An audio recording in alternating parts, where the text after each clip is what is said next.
Okay. All right, let's get this started.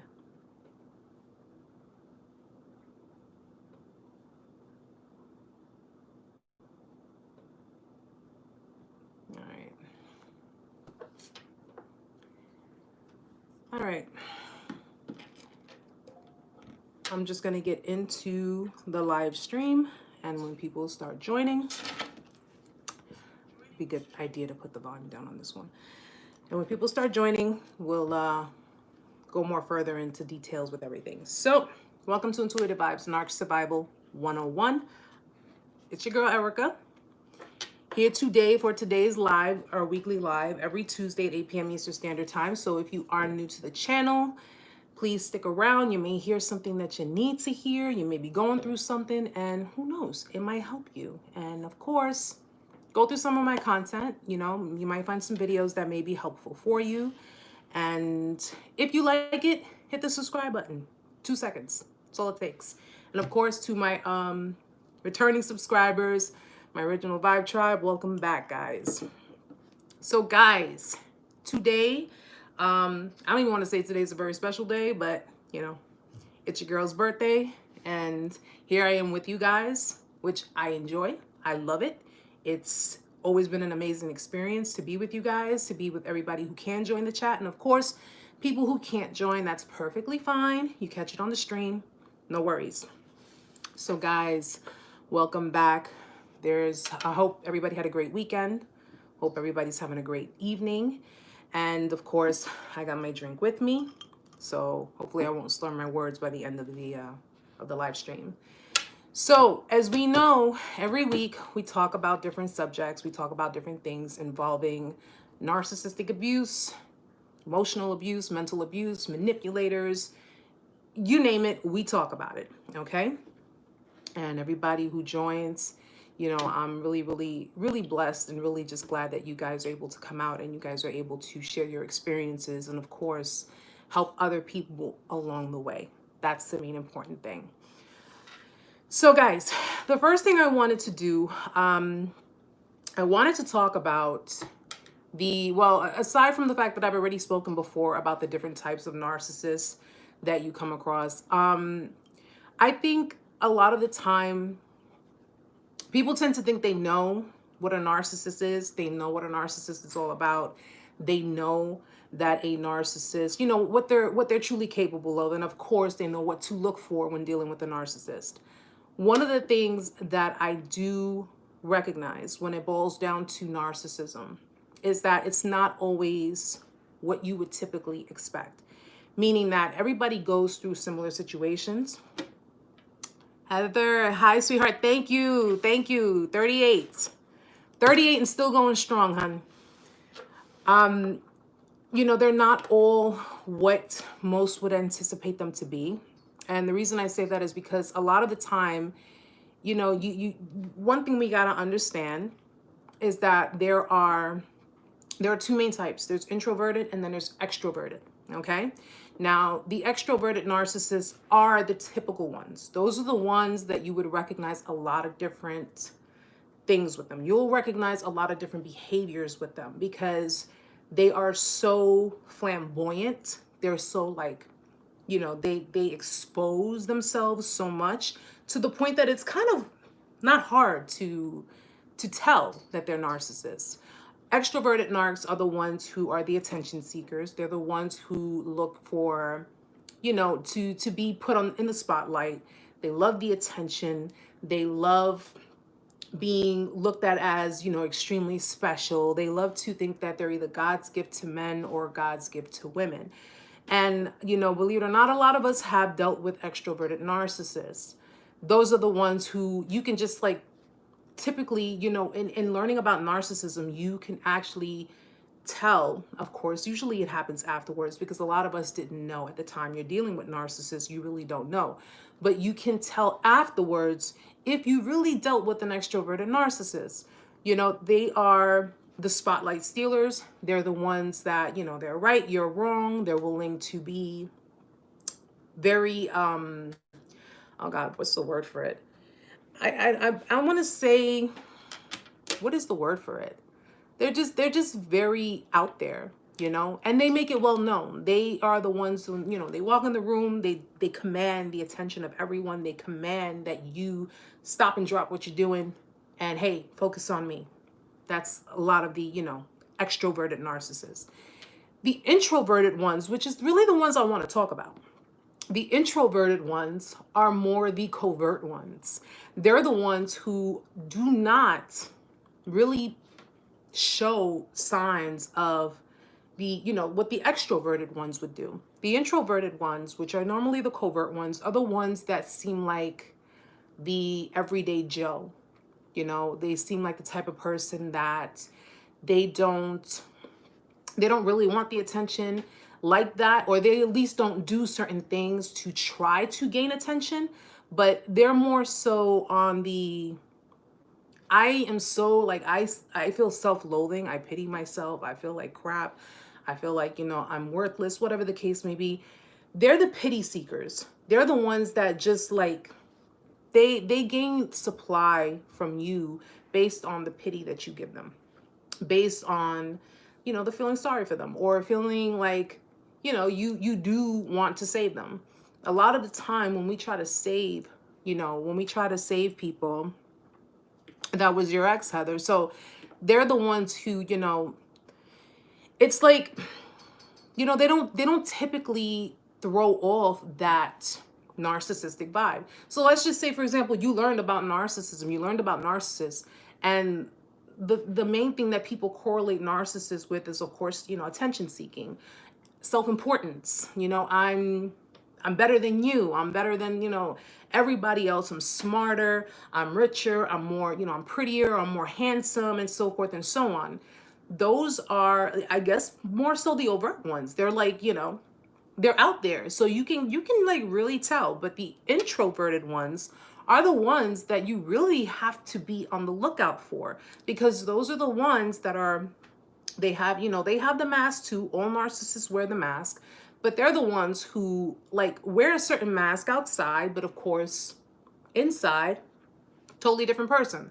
The introverted ones are probably the ones who are more with the Jekyll and Hyde type of personality. They're just pretty much, you know, you're feeling sorry for me, you're giving me this attention, you're, you know, you're doing all of this, and little do you know, I have everything planned out. I have everything. I think the introverted ones are probably the more dangerous ones. That's my opinion. They're probably the more dangerous ones, because they're the ones who are just like, they're very obscure. They can be very secretive. They could be very, they want to know everything about you. But when it comes to divulging information about themselves, they're very particular. So they're very specific. They won't give you everything in one sitting, or they won't even probably give you everything at all. They'll probably give you like bits and pieces, just because, you know, there are certain parts to themselves. I mean, we know that when it boils down to narcissists, if you dealt with a narc, we know the reason why they're alone, why they end up being alone. You know, they're not going to tell you the truth, obviously, and saying, well, you know, I abused my last partner. My last partner was the victim, and I'm the one who decided to, you know, they're not going to be forthcoming. So when it boils down to it, they're more just like, you know, they'll give you the pity stories. They'll give you, you know, because as we know what narcissists, if they're telling you a story, chances are it's usually the other way around. So if they're telling you, you know, my ex cheated on me, my ex abused me, my ex lied to me, my ex did, you know, rob me of finances or did whatever, they're 9 out of 10 times, they're the ones who did it to the ex, but of course they need you to side with them. So that's where they're feeding off of you feeling somewhat, you're feeling sorry for them. You're feeling pity for them. You're trying to comfort them. You're trying to show them. Hi, Janelle. Thank you, sweetheart. Thank you. I'm just glad to be here with you guys. You're trying to comfort them, console them. You know, you're trying to show them, well, you know, this was how your ex was, but I'm not like that. This is who I am. Let me show you something different. Let me show you. If you guys seen the last video that I did, you know, the narcissist can't be saved. they were broken by default. So they were pretty much programmed to be broken. You know, they, once they came out the womb, a narcissist parent already knows what their intentions are when it boils down to their child or their children. You know, you're either, it's going to run one of two minds. Either I don't want to be a parent because it's going to rob me of, you know, my freedom. It's going to rob me of what it is that I want in life, and I just can't have that. Or the parent's going to pretty much train the child to accommodate them, to, you know, pretty much do whatever it is that the narcissist parent wants them to do. So a lot of the time, you know, if you're dealing with an introverted narcissist, you will feel that sense of remorse. You'll feel that sense of, oh, you had a rough life. Oh, you know, your relationships went bad because all of these people took advantage of you. And, you know, and of course they feed off of that. They feed off of the, you know, off of you wanting to try to save them. And naturally, they'll take all of that and they'll run with it. They'll take all of that and, you know, they'll take you for granted. They'll take advantage. They will continuously push the envelope. A lot of the things that narcissists have, no matter what type of narcissist you're dealing with, a lot of the things that they have in common is, like I tell you guys before, they're envelope pushers. They'll continuously push the envelope to see how much you can endure, or to see how much you would, you know, will endure until you decide to say, I'm done with this. I'm complete. I can't deal with this, because you're becoming a little too much. When it boils down to codependence, unfortunately, codependents are enablers. So codependents, because codependents are broken, but they're broken in their own way. They're broken in a way of just, you know, they want emotions. They lack self-love, so they rely on someone else to give them emotions. But when it boils down to other people that are non-codependent, yes, they can go to a certain extent with a narcissist, but at some point they're going to say, I'm done with this. You're just, you know, you're doing too much unnecessarily, and I don't know what your reasons are, but I'm not dealing with this anymore. Narcissists are button pushers. We know that. They like to push your buttons. They like to see how far they can go to, you know, until you either say something about it, or until they get bored, until they're like, you know what, there's no more I need to do to you. You have taken every bit of abuse that I can give you.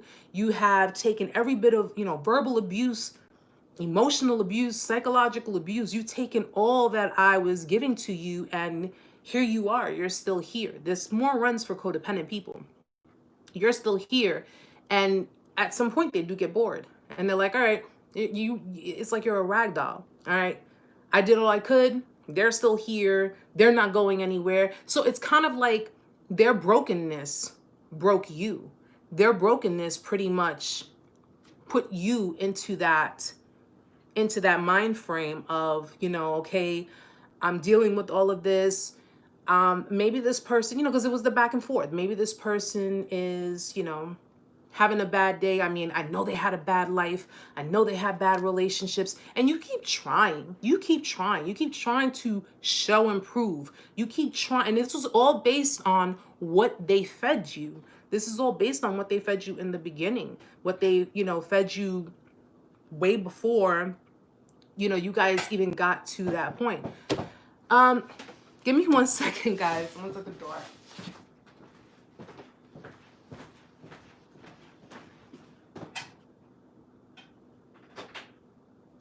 Door was open. You didn't text me that. Huh? You didn't tell me. I didn't even know it was still open. Sorry about that. Yeah, Amanda's here. No, Heather, not Amazon. Amanda, she's here. But yeah, you found yourself to the point where you were basically just trying to help them. You were trying to. Amanda, Heather says hi. Hello. She says hi. But you found yourself to that point where you were just basically like, everything they fed you, you took that and you thought, I could try to save this person. I could try to help this person. I could try to do, you know, any and everything. And you listen, guys, you could have, you know, I sometimes I dislike using this reference, but I have to, and I've used it in one of my videos. Ladies, you can come into the bedroom with diamonds all over your privates. It doesn't matter. Fellas, you can come into the bedroom with diamonds all over yours, but then again, if you're dealing with a female narcissist, that's a different story. Hi, Adrena. Welcome, sweetheart. Thank you, my love. Thank you. You know, if you're dealing with a female narcissist, that's something totally different because, I mean, listen, you might, you know, grasp their attention until those diamonds pop off and then they're on to the next supply. But when you're dealing with introverted, which inverted too, because inverted narcissists are narcissists, codependent narcissists who can only sustain relationships with other narcissists. So if you're an empath, if you're if you're a codependent and you're dealing with an inverted, that will not last either.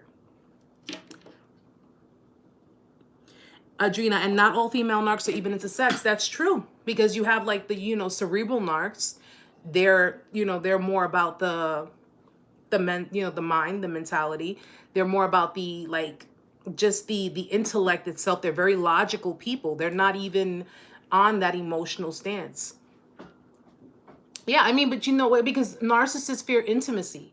So remember, because when we as emotional lovers, as emotional beings, when we are with someone, we crave intimacy, right? I mean, intimacy doesn't have to just be physical.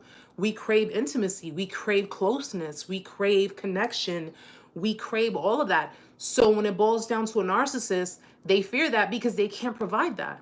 They can't provide that. They can't provide the intimacy that we desire.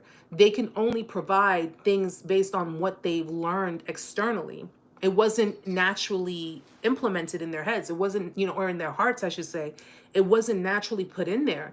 That level of being able to create and sustain intimacy had been stripped of them a long time ago. And Adrena, and they can, hi conceited, welcome sweetheart. And they can only mimic for so long. Yeah, because you think about it, Adrena, if you were like faking, like say for example, you were like trying to be like someone else, it's, you're wearing a false mask. How long can you hold that up? Seriously, how long can you hold up trying to be like someone else? Authenticity is something that's just naturally within you. You're naturally authentic. You're naturally who you are. And, it's something that you stay on course with. It's not something that is like, okay, I'm authentic, but I keep switching up. I keep changing. No, when you're authentic, you are basically, you who you are, and you're not going to change that. We evolve. There's a difference, because narcissists, they mimic. We, on the other hand, we can be authentic in that we have steps of evolution. Our authenticity, in fact, our authenticity doesn't stay the same. It expands and it evolves. That's the whole point of evolving. Narcissists, they just move on to new victims. They just move on to new people that they think may help them excel. Yes. Adrena says narc siphon souls, personalities, identities, etc. Yes, they do. They do. And when they do that, amazingly enough, if you've ever been in a toxic relationship with someone, with a narc, or just with the manipulator in general, you feel so drained. You don't even feel like yourself. You feel so drained because there's just so much being taken away from you. There's so much being taken out of you, to the point where you're kind of like, you for a split second feel delusional. You feel delusional. You feel like, okay, I'm losing my mind. I'm going crazy here, and you absorb all of that energy. You absorb all of that negativity. You absorb everything that the other individual, or individuals, it could be more than one, the other individual had projected onto you. And when they flip it around, because you're in that state of mind where you're like, something, I don't even know left from right. I don't know right from wrong. I don't know up from down. When after they've managed to basically project all of that onto you, you're left to feel like, this is my fault, because they've managed to manipulate you so deeply. They've managed to, the trauma that a narcissist has, which is very, very deep-rooted trauma, guys. It's very deep-rooted. The trauma that they have, for them to project that onto you and have you feeling like you're the toxic person, you're the one who has the problem, you're the one who's controlling, you're the one who's demanding. Because if you ever notice, if you're in a relationship or in a dynamic with someone like that, if you make a request, you're being demanding. If you express your feelings, you're trying to start an argument, or you're trying to control things. You're trying to tell them what to do. So if you sit down and say, listen, let's have a conversation. Let's just talk. Let's, I want to talk about, I've been feeling X, Y, and Z, and I want to talk to you about it. And they'll flip that on to you. They'll just basically be like, oh, you know what? Or ungrateful. Yeah, absolutely. Absolutely. They'll flip things onto you and make you feel like you're wrong for wanting, maybe wanting more in a relationship, or maybe wanting more out of a relationship. They'll make you feel like you're asking for too much. You have high expectations. What do you want? Don't I give you enough? Don't I do enough? Aren't I doing enough? Aren't I doing the things that you want? And in the meantime, they're just giving you bare minimum. Absolutely conceited, wanting the truth. If you've noticed, if you notice how like when they like, they'll come down on you. First and foremost, listen, everybody has, we all have our self-confidence, we're all good looking people. We all feel good about ourselves, right? If you've ever noticed, like if you're feeling really good about yourself, and let's just say, for example, you are doing things that make you feel good. It's not even about the narc. You're just doing things that make you feel good. Because it's not benefiting them, they tend to lash out on you, or they'll tend to make you feel bad about doing things that make you feel good about yourself. Because their main goal is to make you feel as miserable as they do. That's their end game. Adrena, yes, make backhanded comments about you engaging in self-care. Yeah, like like me, for example, I like to wear my makeup. I do my makeup, I wear my makeup. It's, that's just part of who I am. We as women, we like to enhance our beauty. And even though they may say, oh, well, you spend like 3 or 4 hours, sitting there painting your face or whatever, and you're looking at them like, seriously? Like, oh, I was just joking with you. No, they were really telling you how they felt. They were really telling you how they, they felt at that time. Or if you put up a selfie, if you put up a picture of yourself and you put it up, you like the picture, and then, you have a bunch of other people liking your picture. Oh, so now you're over here trying to impress everybody else. Now you're over here trying to, you're showing off this, or you're doing that. You're my girl, or you're my man. What are you doing? Blah, blah. You understand? Conceited life. They make you feel like asking questions is a crime, but they are owed a response. Oh, yeah. Because you can't ask them.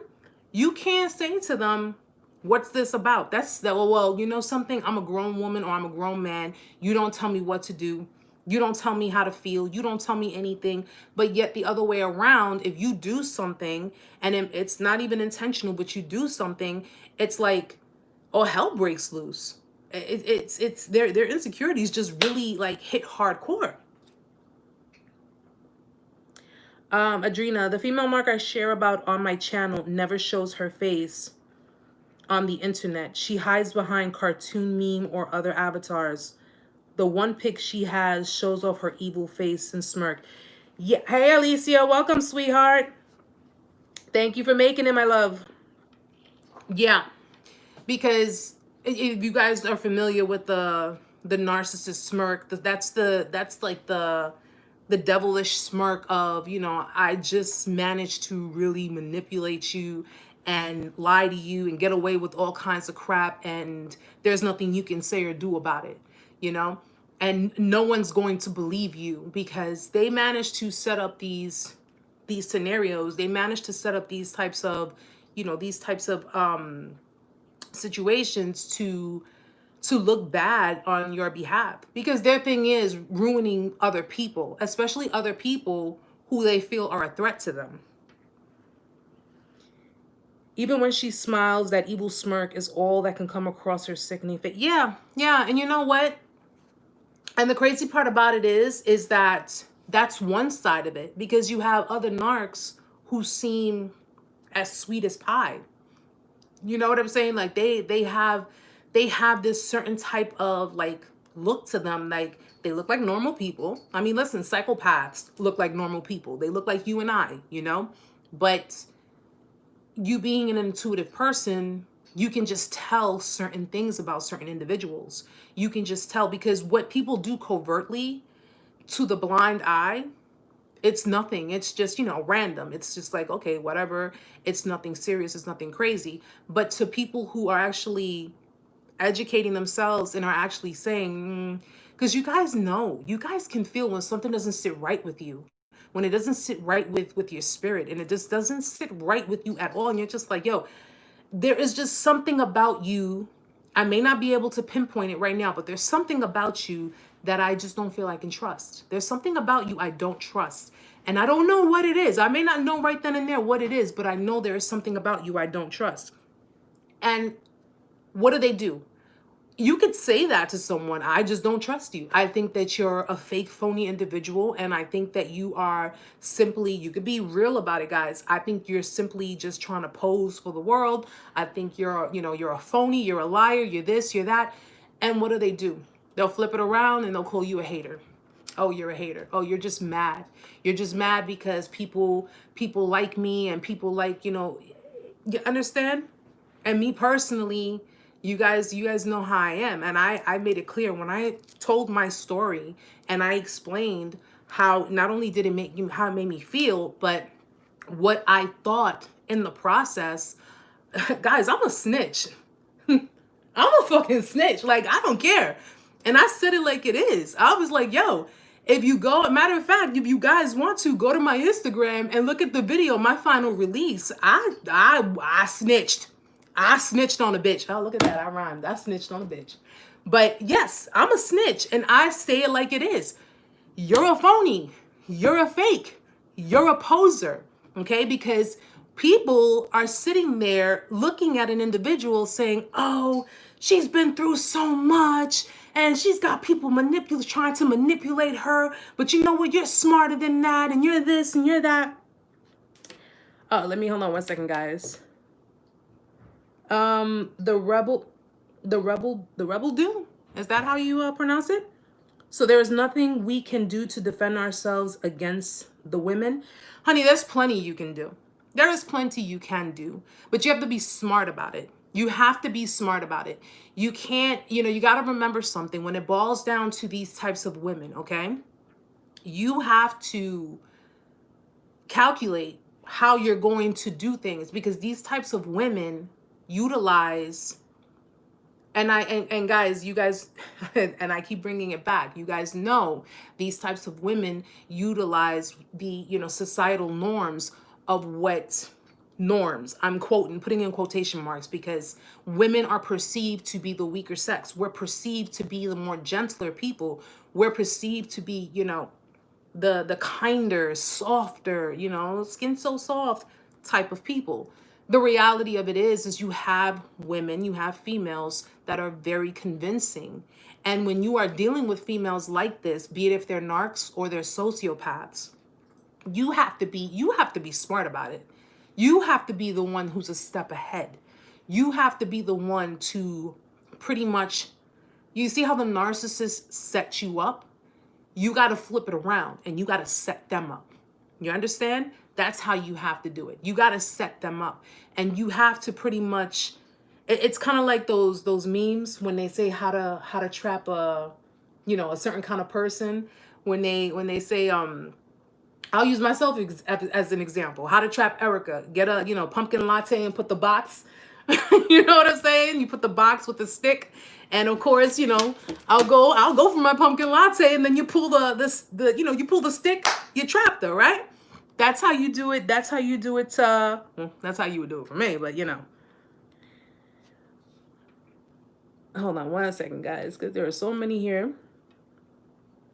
Ranjit Singh, Erica, 8 months narc free, massive amounts of self-work. That's awesome, sweetheart. You helped me a lot and I'll never forget it. I don't really watch videos about narcissistic people anymore, but I saw your live. Thank you, sweetheart. I'm glad you were able to come. Yeah, something that's how, and it's I'm the total opposite of a narcissistic female, yet I can tell you guys how they operate because I keep my eye on these types of females. I not only I studied them. I studied what they do. I studied about the female sociopath. It's my obligatory duty to do that because I am a mother. I have a son and I do not want my son to go through that.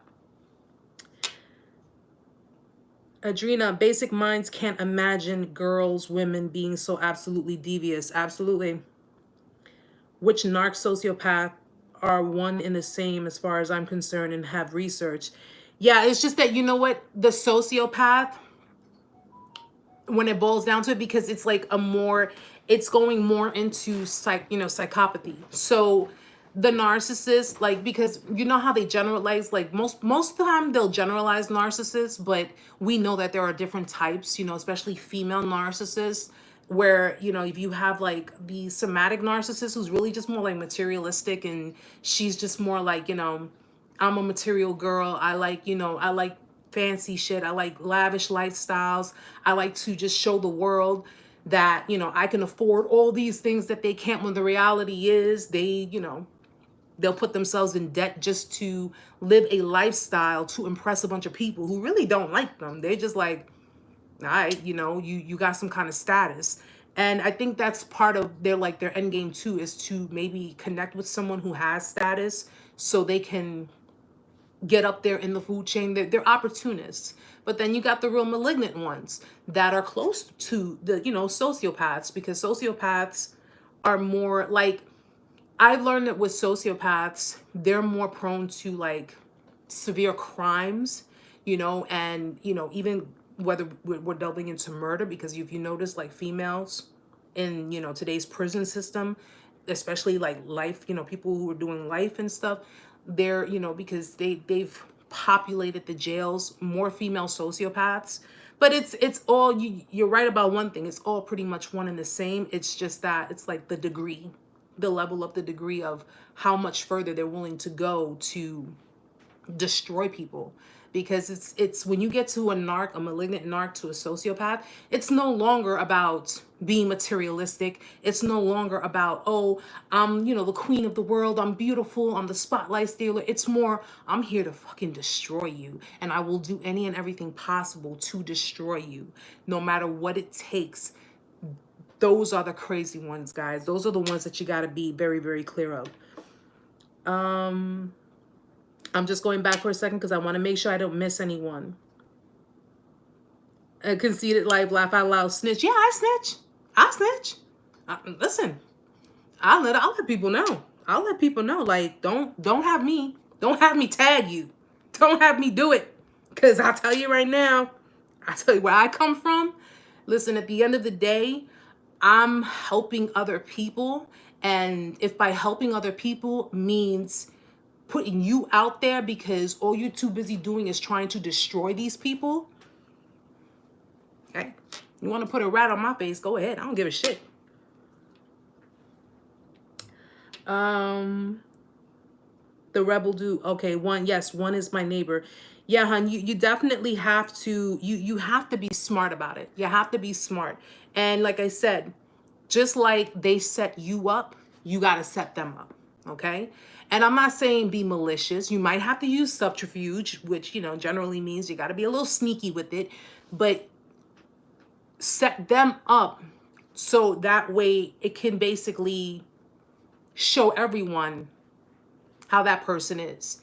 There are ways to disarm a narc, and there are ways to get them to tell on themselves, and hey, if you got to play dumb, play dumb. If you need to get what you need to get out of a manipulator, sometimes you got to play the fool to beat the fool.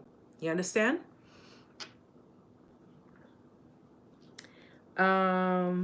Sandra, hey, healing is still difficult. It is difficult, Sandra. And I'm gonna tell you something. It's Healing is not an easy road. It's not an easy road, but it's not impossible.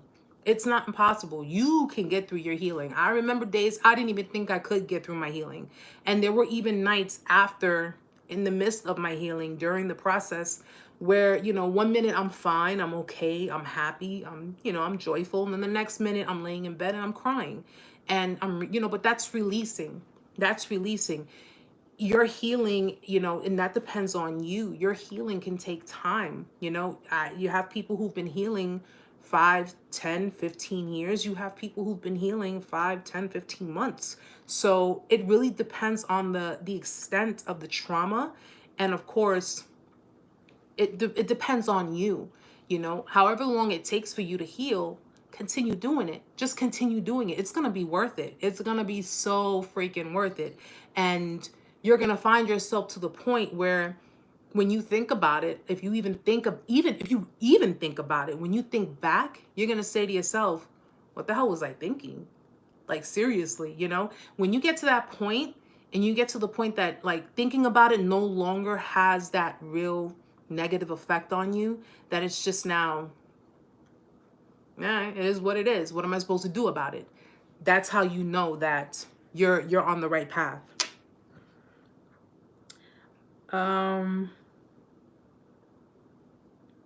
Thank you, Butch. Thank you, my love. Okay. Let me just go back. I want to make sure. Okay. It hit me when you talked about the self-work. She didn't want me going out when I had a haircut. Yeah. I mean, listen. You're either meant to make them look good, or if you look good, it's just like narcissists they have that inner insecurity. They really do. Codependents have it too. I had my insecurities. But my insecurities did not show until after he started showing me certain types of behavior. The codependent is pretty much, codependents are people who have the inner anxious insecurities, because at one point you fear abandonment, you fear being left behind, you fear being hurt because you've been hurt throughout your life. So yeah, your insecurities do come to surface. But the majority of the time, the insecurities come to surface when you start noticing certain things. But if you're dealing with someone who's a manipulator, it's like they're painting one thing, but they're telling you it's something else. So your insecurities, your anxiety starts to kick in. You start to feel like, you're kind of lost. You don't understand what's going on. My insecurities kicked in, and yeah, but I found myself asking certain questions. And of course, I asked certain questions, and apparently those questions were the wrong questions. So if you ask questions, if you're not asking the right questions, you're going to be met with attitude. You're going to be met with, rage and anger and your moodiness. You're going to be met with all of those things.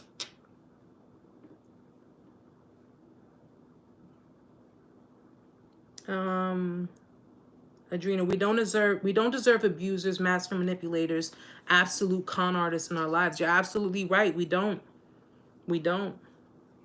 Healing is a marathon journey, and certainly not impossible. Yes, it is. Sandra, do narcissistic mothers encourage enmeshment between narc fathers and daughters, then still put down the daughter? Narcissistic mothers, you have so many different issues when it boils down to narcissistic mothers. First and foremost, narcissistic mothers look to stunt the growth of their children. Okay? They look to stunt any type of evolving, any type of, independence. They look to stunt that. They really do. And they look to keep you, or keep the child as a tool. The child is always going to be a tool. Well, let me see. Hold on 1 second.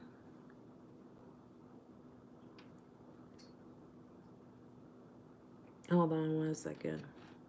What did my ex-boyfriend? He's a codependent, and the female narc does stuff to further increase, manipulate through spell work, etc. His dependency on her. You know what? When it boils down to that black magic stuff, I don't delve into any of that. And I think if you have to do that, that's like pretty, you know, that's going pretty pathetic.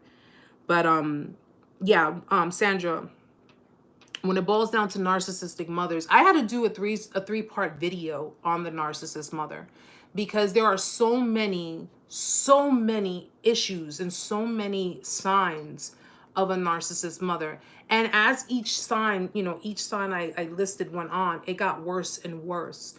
And when it boils down to a narcissistic mother, because of the fact that they want to keep control of their children, because they want to keep them basically codependent on them, even though it's the other way around, the narcissist mother is codependent on the child, because the narcissist mother feeds off of the supply that the child is giving to them, or the children. And of course, if the narc mother has only one child, she's going to basically flip roles on that child. One minute the child can be golden, the next minute it's a scapegoat, the next minute a lost child. That child can be anything. So when it boils down to the narcissist mother, she's willing to do no she's not willing to, she will do any and everything to keep her child stuck, to keep her child within her confines, even if it means forcing the child, encouraging the child, manipulating the child to stay in dynamics with other narcissists, to stay in dynamics, because she wants to embed in the child's mind that this is normal, that this type of life is normal, that this type of behavior is normal, all because she is codependent on the child. She's giving the child, first and foremost, if you have a narcissist mother, or even a father at that, you are not codependent based on truth. You're codependent based on illusion, okay? Your parent made you believe that you need them, that you need to be you. Hold on 1 second. There were two of us. I did go from golden to scapegoat in both of their eyes, but yes, I was still golden when it came to achieving. She still put me down for my end results besides appearance. There were so many people. Hold on 1 second. Luckily, I didn't date one, but went no contact with Narc family. Yeah, Sandra, the narcissist mother is, she's. I'd say honestly, they say the narcissist father is the worst because of the brutality, because of the anger, because of the abuse. But I think the narc mother is the worst. The narc mother is the worst because she's more about the manipulation, the mind. And of course, everyone runs with that narrative of you only get one mother. So make sure that you appreciate her and you love her and so forth and so on. And think about everything that she's ever done for you. Everything she's ever done for you and everything she's ever done to you are two different things. So when it boils down to a narc mom, she's pretty much giving you the illusion that this type of life is something that is best for you. She gives you the illusion that everything that she does is for your best interest. So if you, for example, let's say you were overweight and she's trying to she's putting you down and she's saying all kinds of, negative things towards you. And you're sitting there like, Mom, how are you going to say these things to me? She's basically projecting onto you a lot of the crap that she feels about herself, but she's covering it with, well, I'm just trying to help you. I'm just concerned about your weight. I'm just concerned about, your health. I'm concerned, they'll mask it with things like that. Narc mothers, like any female narcissist, run with a narrative, except they run with the narrative of moms. They don't run with just the narrative of women, of females. They run with the narrative of, I'm the mom. I can disrespect you, but you can't disrespect me. You're the child. You listen to me. You do as I say. That happened before when I was little and skinny. I did get that. There's a lot of racial fetishism in colored communities. And Sandra, I grew up And it's interesting because I grew up like me. Where I grew up was predominantly colored. You know, it was predominantly, I've, I've had a, listen, I have a lot of African American friends, a lot. And I've noticed, first of all, they're the most blunt. And I think that's one of the reasons why I connect with them so well, because they're just like, you know, you have a lot that stand up for what they believe in. You have a lot that are like, you know, I'm saying it like it is. And if you don't like it, that's too fucking bad. And that's what I love. That's truly what I love about them. I never noticed it. I mean, but then again, you don't really notice it in other families, you know, because when you have friends and you have other people, external people that you maybe hang out with, and I never really could say that I noticed that. And to be quite honest, like even in my own home, because I'm Latina, and at the end of the day, it's like we do share, you know, we share a background with one another. We really do. And I'm like, I never really, hold on, same comes from London. Light shaded brown person, from my perspective, I got to notice it's predominant in our communities. Yeah, I mean, you know, you think about, first and foremost, being minorities, we got so much to deal with, and the last thing we need to be dealing with is emotional and psychological abuse, especially from our own families, from our own parents, from our own relatives. You know, it's like, come on, like we, you know, we already got enough shit we got to deal with in the world. Now we gotta, you know, we gotta come home and deal with this crap too, and it's a lot. It really is a lot. But when I've learned about narcissism in families, I've learned that, you know, like, and it's crazy how when you go down the list, you're like, wait a minute, I experienced all of this. I went through all of this. It has, Sandra, it really has. It really has. You know, I mean, listen, I grew up, I'm a woman of the 80s, grew up in the 90s. And as women, just as women in general, we already have so much that we have to, like, you know, I don't know about you guys or you ladies, but, you know, there are times when you feel the pressure, it's like, you know, so many people in the world are like changing things about themselves. They're just changing, like, you know, the way they look, which I don't see anything wrong with it. You know, you want to change the way you look, that's fine. But, you know, you have people like doing the extremes, getting surgery, and which a lot of somatic narcissists do that. They get surgeries and they do all kinds of stuff to alter themselves because they feel that you know, they have to fulfill like this supposed societal norm. It's like it's a new norm now. It's a new norm to get butt implants and get, you know, face injections and lip injections and all that stuff. And it's like, and then if you're natural, it's like, you know, you're just an average. You're not even up there. Um, they age. The rebel dude says they age horribly. Yeah, I mean, listen. When you spend so much time manipulating people and, you know, going through the extreme measures of trying to, you know, but when it boils down to it, like a lot of them, I mean, again, that like boils with the real somatic narcs. Those are the real, like, I have to look a certain way. I have to, especially when they do get older, the females, when they see themselves getting wrinkles or they see themselves, you know, it's like, I have to keep up to par. Somatic narcs, like a lot of them are known to be in the gym consistently, which there's nothing wrong with being in the gym. There's nothing wrong with working out, guys. But those are the ones that are like hardcore, that they're like, you know, I have to, it's just something that they have to prove. Something, it's like that need to be youthful, that need to just be young, like forever. If you ever notice how you see a lot of females who you can tell they're older, but they've done a lot of work on themselves to look younger, it's just, I was spiritually abused, also physically abused by both. Remember, our communities always wanted natural hourglass figures as long as you're fair with European standard facial features. And back then, I grew up in the 90s in New York, and back then it was, you had to have a small, what was it, man? A small waist. You needed to have a small waist, be able, a plump butt, yeah, and you had to have like those, you know, be able to wear the skinny jeans or like the halter tops or the tank tops. And if you were anything, you know, more than that, or if you were like slightly overweight, or you even, it was like, but now, you know, you got, you know, bigger women, you got voluptuous women that are really taking over, that are really taking over. Yes, Sandra. And now we have social media and Instagram.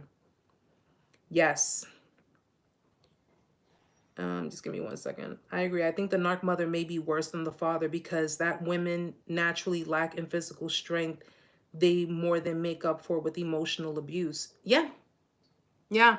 I mean, you have narc mothers who physically beat their children, and they will beat, like if they have more than one child, they'll beat one child in front of the other children to show them this, you know, this is what you'll deal with if you defy me, you know, to put that fear. And you know, I strongly believe in disciplining your child, but I don't believe putting fear. You don't put fear into your child, because if you instill fear in your child's not going to trust you enough to really want to open up, to really want to, you know, express themselves to you. If my child fears expressing himself to me, then there's something wrong. There is something extremely wrong. Heather Smith, a J-Lo butt. Well, yeah, I mean, nowadays, you know, you have guys who go for, you know, females like that. Those, I mean, and you got females who do that. They, you know, expose themselves to the point where, you know, they got all this work done. And of course, you know, they're trying to attract a certain type of crowd. They're trying to attract, you know, people in the sense of, you know, financially wise, to kind of get up there in the game, or, you know, get up there in entertainment, or whatever the case may be. I personally, listen, if you're beautiful naturally, just stay natural. It's okay if you wear makeup. It's okay if you, you know, if you want to wear, listen, you want to wear fake nails, wear them. You want to wear lashes, wear them. You want to wear hair, wear them. I mean, there's nothing wrong with it if it makes you feel good about yourself. But if you're doing it to prove something to other people, you're basically doing it to try to get validation. And that's the whole point of loving yourself. You're doing this because you love yourself, not because you're seeking validation from other people. So, you know, if people want to get jobs done on themselves, I mean, that is, of course, their prerogative. Let's see. Yeah, Adrena. The female narc smeared me to my ex. Yeah, you know what? Don't, I tell you guys straight up, like, people who believe word of mouth, you know, with the whole smear campaign thing, if you believe word of mouth rather than seeing the actions for yourself, you know, and if she went to your ex and said all kinds of crap about you, then if your ex does not like intuitively know that you're not that kind of person, and know that you are completely, you know, a genuine person. I mean, obviously, if your ex has been around you, like, that's one thing I didn't understand. If you've been around me, you see what kind of person I am. You see the kind of, you know, the genuineness I have within me. And I haven't missed a beat. Like, genuine people, we don't miss a beat. We continue to be who we are. We continue to show the same, you know, if anything, we continue and possibly give more. So if you're going to sit there and believe someone else's word over me, or you're going to sit there and believe that another person, you know, what another person says over me, then it goes to show what kind of person you are, you know. And if that's how people roll, Adrena, then you know what? You know, they did you a favor of just like cutting them both out and just letting them let them go their own way. Oh, Hannah says, I have this same snowman sign. Isn't it cute? I got it from Dollar Tree. But yeah, guys, you know, when it boils down to it, listen, narc mothers, they don't want to see you happy. Okay? They don't want to see you expand. They don't want to see you grow. They don't want to see you, you know, involved with anyone who is going to possibly help you elevate in your life. And unfortunately, one of the things that I've learned in my past relationship is this a similar situation. And it's like, I mean, listen, at the end of the day, you know, our moms, I love my mom. Yes, you know, we have our moments, we fight, we, you know, And we've had it like that for many years when I was living with her, and we had our issues. And yeah, she had some tendencies. She had, quite a few tendencies. I look at her background, how she grew up, and her mother was completely, she was just very out there, probably borderline. Like I believe so based on the stories that I've heard. But my mom has managed to, over time, try to decipher the differences that, I've explained to her, you don't have to be like her. Everything she's taught you, everything that she's done to you as a child, the abuse and everything, it doesn't have to be that way. We can break generational curses, guys. Like, even though our parents are the way they are to us, or if you have a narc mom or a narc dad, you can't, curses are meant to be broken. So if, other people in your family are choosing not to do that, you do it. You do it. It's your obligatory duty to do it, because you don't want to pass that on to your children. You don't want to pass that on to, future generations that come after you. You want to be able to give your children a healthy lifestyle, give them a healthy, a healthy mind frame, healthy way of thinking. And of course, you don't want your children, listen, I love my son too much to embed it in his head that toxicity is okay. Toxicity is not okay. It's not okay. And you obviously are coherent. You obviously have, your mindset, like, right from wrong. And whatever your parents may or may not have done, because let's face facts, narc parents, they're not emotional, they're not in tuned, they don't really, it's all about their needs, their wants, how things should go for them because it would benefit them. I know, Sandra, I know it is draining. It is draining because you have a lot of people who have narcissist parents that they're living with their parents, and because they don't have other means or they don't have other ways of getting out, they have to deal with it. They have to deal with it, especially now we're in the middle of a pandemic, and it's really hard out there financially. So it's kind of like, damn. I had someone who had mentioned it to me a few lives back. It was about a few months ago. They mentioned to me that, I live with the person who's a narcissist, but I can't just get up and leave. People are in situations like that. And it's very, very hard because they have to, it's like they have to eat it. They have to eat it because they're stuck between a rock and a hard place. But there are ways to get around it. There are ways to, have to live in a situation, but not have to deal with the bullshit and deal with the nonsense. Because like I said, the reality of it is that the narc relies on you. The narc depends on you. They need your supply. Narcissists need your supply. Manipulators need your supply. If they run out of supply, they're fucked. They're screwed. You understand? That's why they don't want people talking about it. That's why they don't want people exposing. That's why they don't want people coming out with it. They want their victims to stay quiet. If your mother was a narcissist, she wants you to be quiet. But if you choose not to be, she has to manipulate all of the other family members because she has to give them the impression that you're the one who's unstable, not her. That's just pretty much how it is. And unfortunately, you have people who are stuck in situations. I am very fortunate. I'm very lucky that I am not stuck in that situation. I live on my own. I have my own place, me and my son, and I don't have to deal with anybody I don't want to deal with. Don't have to talk to anybody I don't want to talk to. I don't, have to do any of those things. But unfortunately, you do have people who are stuck in those situations. So if you can't eliminate the situation, you have to try to alleviate it, but for yourself. You understand? For yourself. You have to try to find ways to get around it so you don't lose your mind in the process.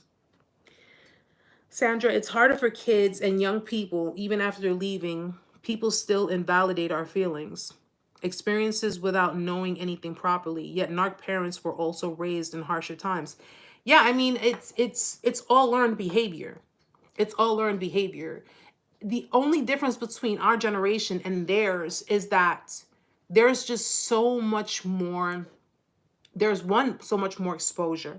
And, in the live, I think it was it last week's live or it was last week's, when I did the holiday special, And someone had mentioned that, you know, someone, a cartoon artist or something, where they were like, you know, that narcissism and PD is considered, you know, fake science or whatever. And I'm like, you know, but 160 million victims of narcissistic abuse, 160 million people in the US alone. And that's not including, I have to check the numbers again, because that's not including during this pandemic. That's not including during this pandemic. How many people were stuck in their homes with a narcissist or with an abuser or with a sociopath? How many people were, you know, and there are new victims every day. There are new victims every single day. People tend to look at it like, oh, it's not real, it's fake. Because why? Because it's psychological. So because you can't see it, it's not real. Because people can't identify it or actually physically see it. So you mean to tell me this motherfucker has to punch me in the eye? Like, as an end result for you to understand that I'm dealing with abuse? People tend to correlate abuse with physical abuse. They don't look at emotional and psychological abuse as something that's tangible. And I never understood that. So just because you can't see it, you're going to sit there and say that it's not real. But yet I experienced it. I went through it, and I got the fucking bill from my therapist that says otherwise. And you're going to tell me it's not real? It's crazy. They were also invalidated, and now they're everywhere. Yeah, that's true. Narcissists were invalidated. Narcissists were either one or the other. They were either, their ego was stroked a little too much, where they were overly, you know, like their mom or their dad or whomever, they were overly like put on the pedestal to where they walked the face of the earth. Hi, Jamie. Welcome, sweetheart. Where they were, you know, walking the face of the earth thinking that they're better than everyone. They're God's gift to, you know, whether they're males, God's gift to women, or females, God's gift to men. And they just basically feel like they're better than you know, and their parents pretty much, because they were filling the supply. They were filling the parents' supply. Remember, it's that give and take. So if you are compliant with your narc parent and they're consistently keeping you on the pedestal because you're doing things to stay on that pedestal, you're going to walk around like, shit, I'm better than everybody because my mama says so. Well, your mama lied to you. Okay? But then you have the parents that will invalidate their kids. They'll put them on the pedestal, but once the kids start slipping, when they're slipping on giving the supply to the parent, or they're slipping on doing whatever the parent wants, the parent's going to take them off the pedestal. Going to take them off the pedestal, and then they're going to give them the backlashing. They have similar upbringing. Schools didn't help kids back then, so they became disordered. Our parents always tell us about their upbringing all the time, all the time. When I was your age, I got beat with wires and this and that and all kinds of stuff. And, you know, sometimes you would think that, okay, stop for a second and think to yourself, my parents did all of this to me and I resent my parents. My parents abused me and I resent them to the fullest extent. I guess, you know, I mean, listen, I guess parents don't think about their children when, you know, and coming from that upbringing, if you inflict this same type of abuse on your kids, they're going to resent you. They're going to resent you. But amazingly enough, narcissists are people who resent their parents, yet they're like, it's well, you know what, like, for example, I noticed, and I can't, like I said, I can't speak for my, you know, my past exes. I can't speak for them. But at the end of the day, I noticed that my ex, when it boiled down to me, it was always, what's up your sleeve? What's up your sleeve? Because I was being a kind person. I was being myself. What is up your sleeve? And it's like, dude, you are so used to having lies and abuse and all kinds of stuff that you just don't. But amazingly enough, they will go back to, or go back towards, the same people who have traumatized them. I don't know if you guys noticed that. So like they will discard you. They will discard you. They'll, you know, do whatever it is that they do. And I guess maybe this is my experience with an inverted, because inverted are the ones who find the dynamics with other narcissists to be more normal, you know. But they'll go obviously to new victims, they'll go to exes, or they'll go to other people that are other narcissists, that are narcissistic. Yeah, it's crazy. I mean, like I said, you can tell an inverted narcissist if, you know, obviously they're traumatized. Well, they probably have like a very extensive case of CPTSD, but inverted narcs are the ones who involve themselves with other narcissists. Most inverted narcs, they're codependents, guys. So those are the ones that are going to be inherently attached to their narc parents.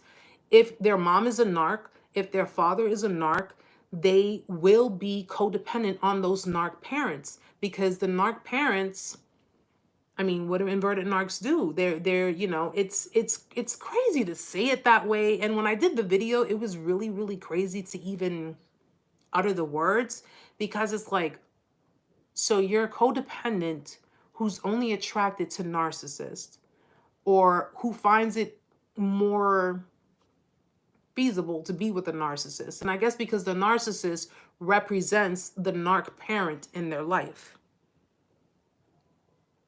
Adrena, I recently learned from Narc Free Living that the trauma bond is really a soul tie, speaking from spiritual terms, which makes sense. Yeah. Yeah. I mean, you know, we all create soul ties with people, especially when we get obviously very deeply involved. And by that I mean physically involved. You know, you are creating a soul tie with someone. And of course, you know, science is we are made of energy. We emit energy, we receive energy. So when you've created a soul tie with someone, you are, yeah, absolutely. When you created a soul tie with someone, you are basically, it's just what that is. It's a tie.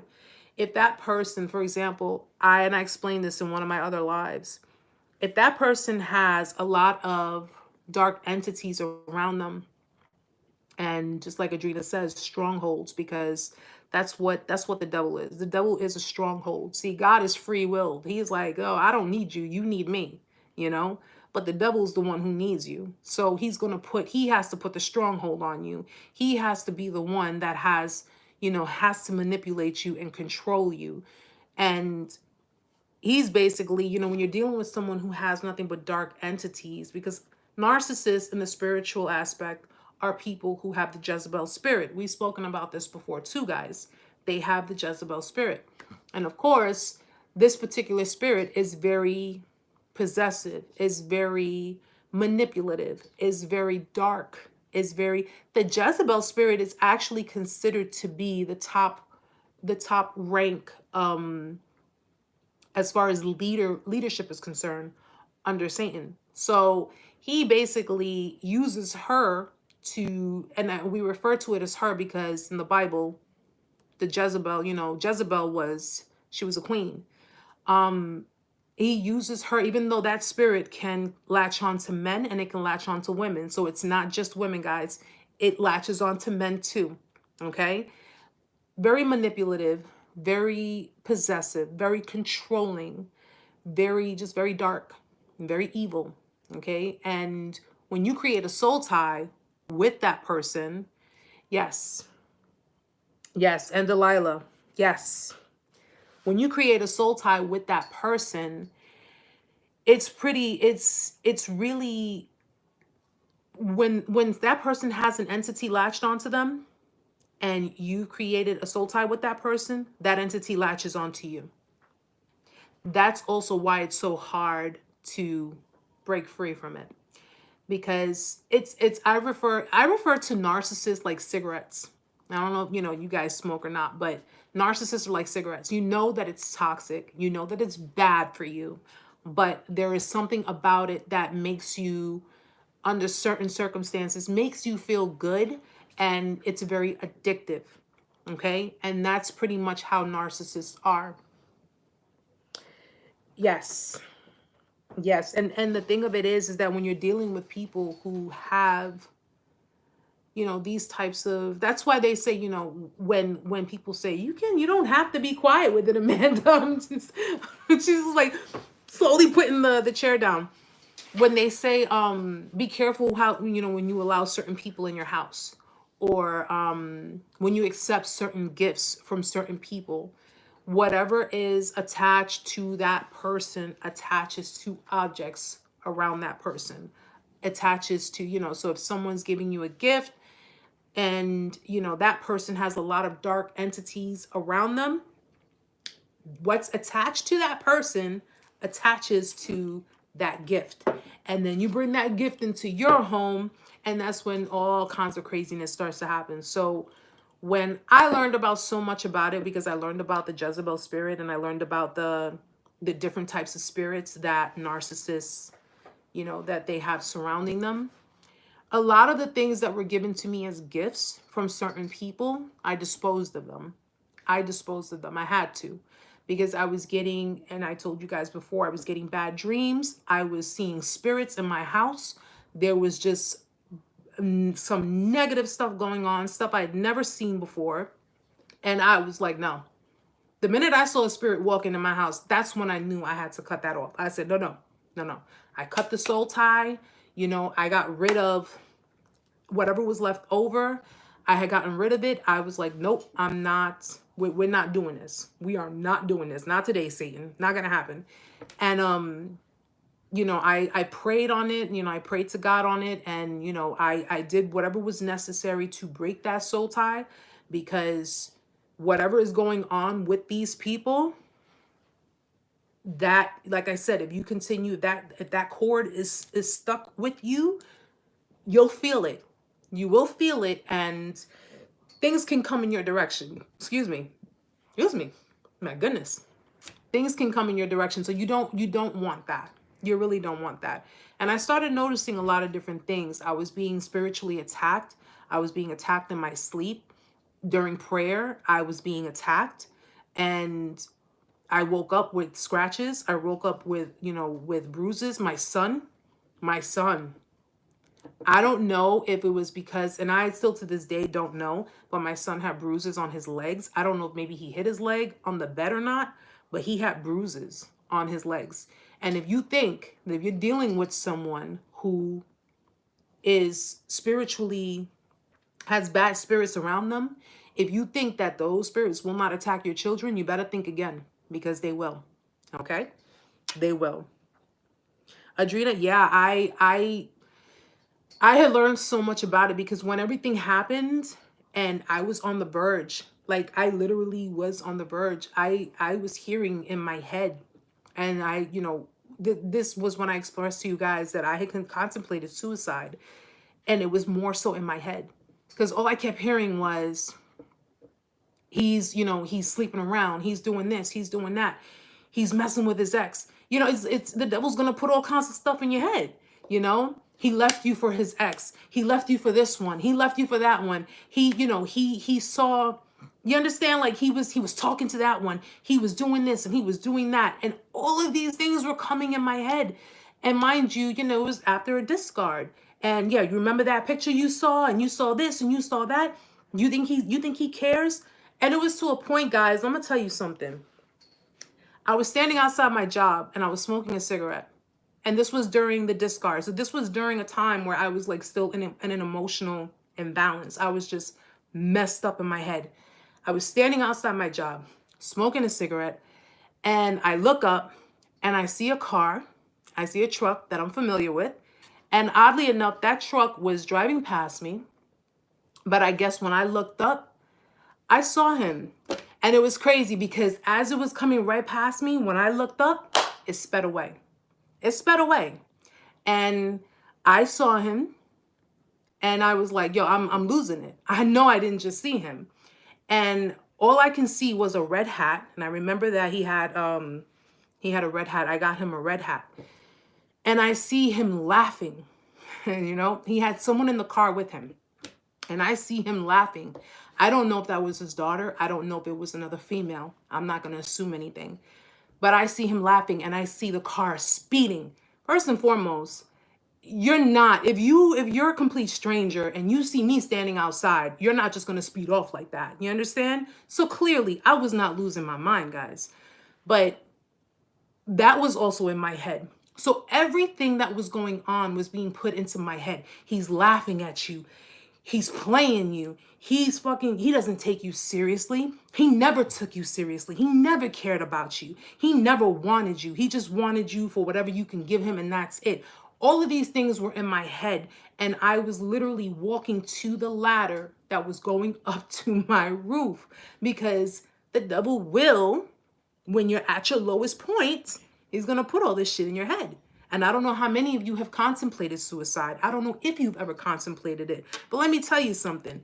The thought of suicide and the idea of actually doing all of that makes God very angry. I'm going to tell you that right now.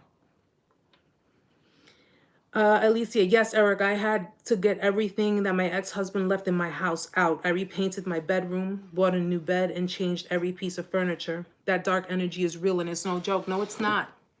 No, it is not. It is not a joke. And it's, yeah, Adrena, it's really, it's scary, because I had never experienced anything like that. I literally saw a full spirit walk right past me, just walk right past me in my house. And I was like, I thought somebody broke into my house. I didn't know what it was. And in doing all of this, and in, just having these thoughts and ideas, and like I said, if you're a believer in God, if you're God-fearing, I'm going to tell you right now, like I said, if you've ever contemplated suicide, listen, to be on the safe side, ask for forgiveness, because it makes him very, very angry. And it made him angry with me, because I should have known better. I should have known better. But thankfully, I did not go through with it. Otherwise, I wouldn't be here right now, I guess. But, I didn't go through with it. And because I wanted to become more closer with God, I was becoming attacked more. I was becoming attacked more. And in my dreams, I was becoming attacked during prayer. I was becoming attacked in my sleep. It's not a joke, guys. It really is not a joke. But, okay, Anna. Recently, 2 to 3 weeks ago, I woke up with a huge bruise on my arm. I looked like someone punched me. I did not hit myself. I went to sleep and I woke up like this. Yeah, be very careful. And you know what? Pray. Pray before you go to bed.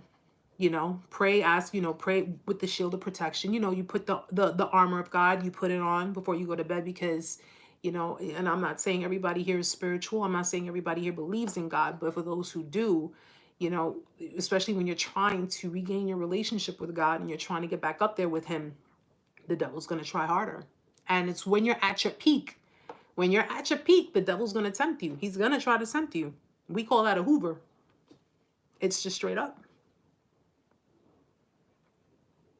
But Anna, that's good. That's good, hun. Definitely pray. I have to be honest. I have not, and I have to get back onto it. I have to get back into my prayers. I really do. I got to get back in it, because I found myself recently getting a little wobbly.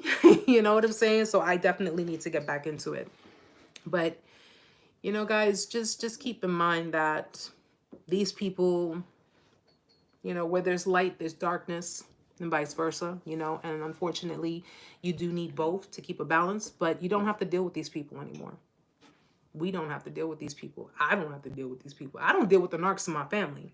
I'm not dealing with any narcissists. That's just plain and simple, okay?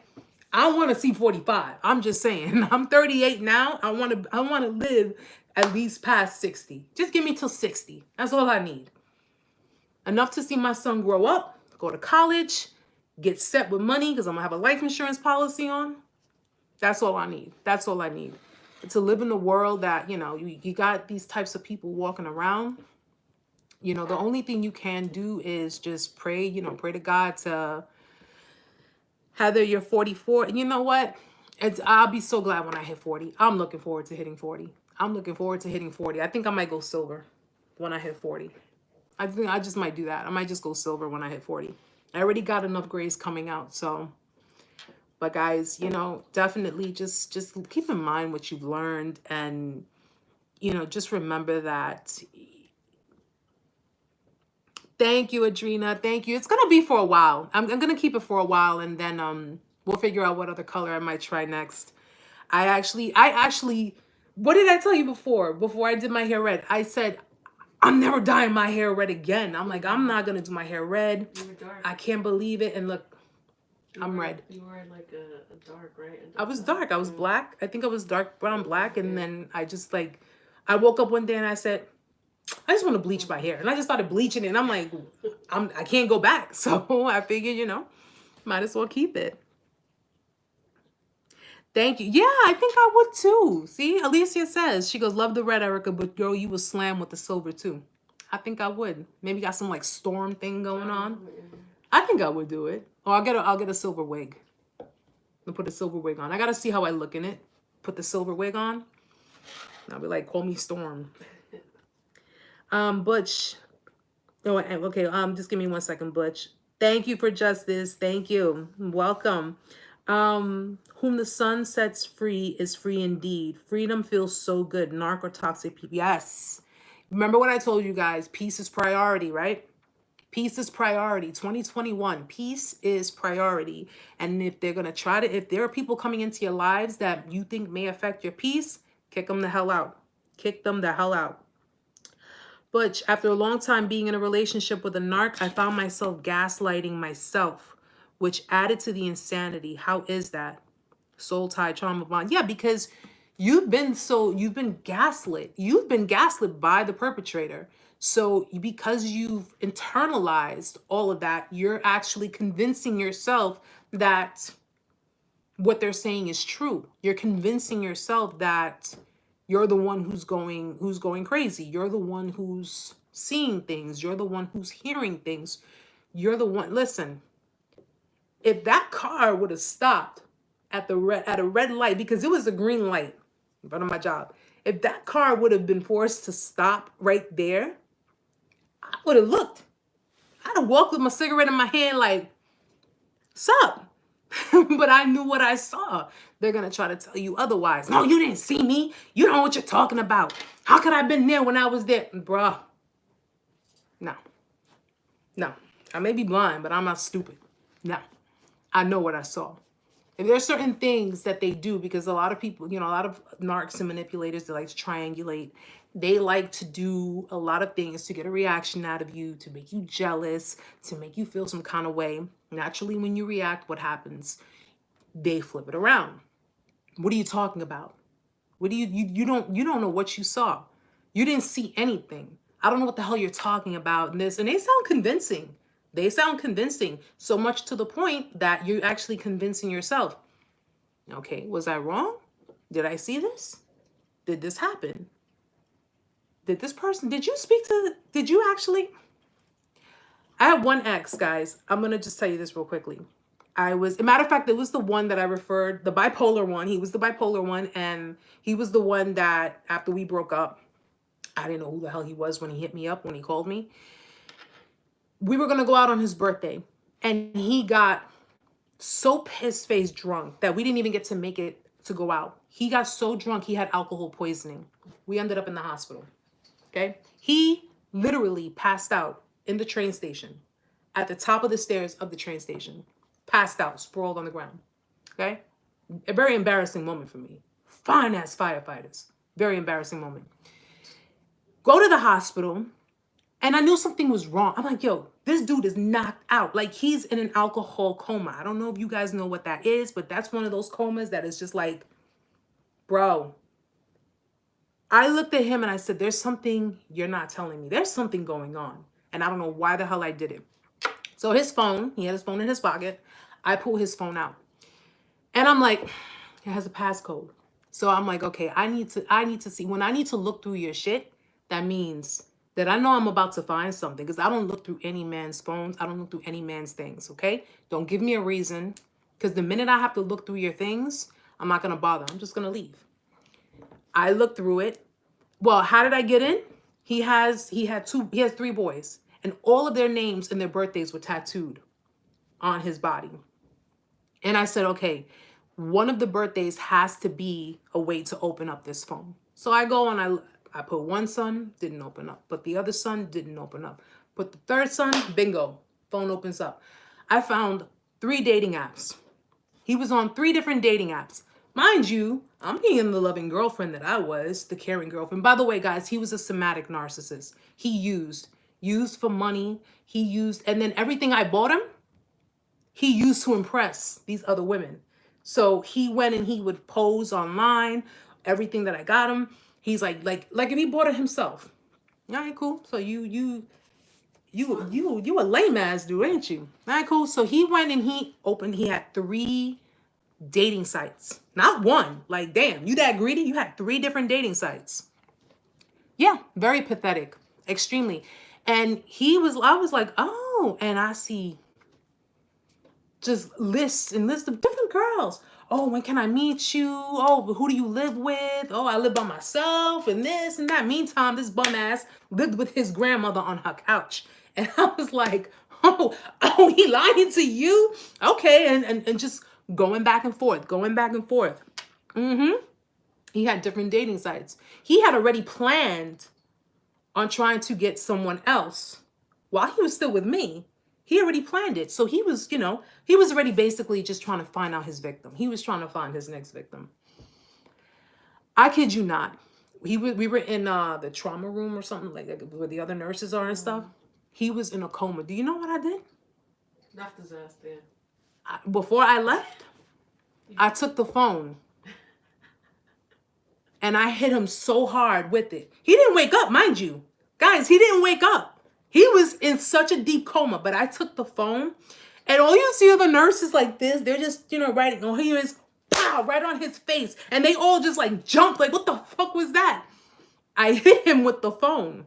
And mind you, that was my phone. That was my phone that he was using because it was the phone that I had gotten on my plan. I hit him with the phone and I left with the phone. I said, you know what? Get one of your little nasty bitches to come find your ass in the hospital. And he came, he got out of the hospital the next day and he was just he's like, oh, what happened? And he had a mark on his face, dude.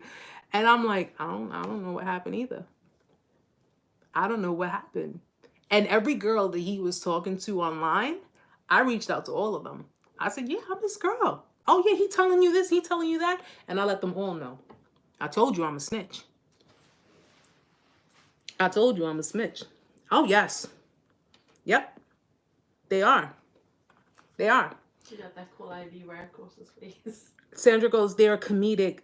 Yeah. Sandra goes, they're comedic after you go no contact. Yeah. Yep. And let me tell you something. I told you guys, if my ex is a narc, he's probably an inverted.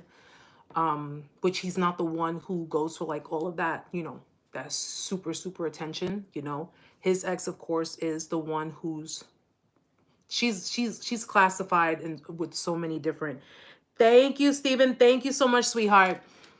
When I noticed that, like when me and that ex broke up, the one that I technically assaulted, and I probably shouldn't have admitted that online, but that was years ago. So, anyway, he didn't press charges. Can't do it now. When I went no contact with him, he was on my Instagram and, just like harassing people or whatever. And I had to put my thing on private, and it was just like back and forth. It was back and forth. He was trying to make me jealous. He was talking to different females. I found out that he was seeing another female while he was with me. Brought her to his family's house while he was with me. And he did the same thing with me with his baby mom. He brought me to his family's house. Meantime, he was still living with his baby mom.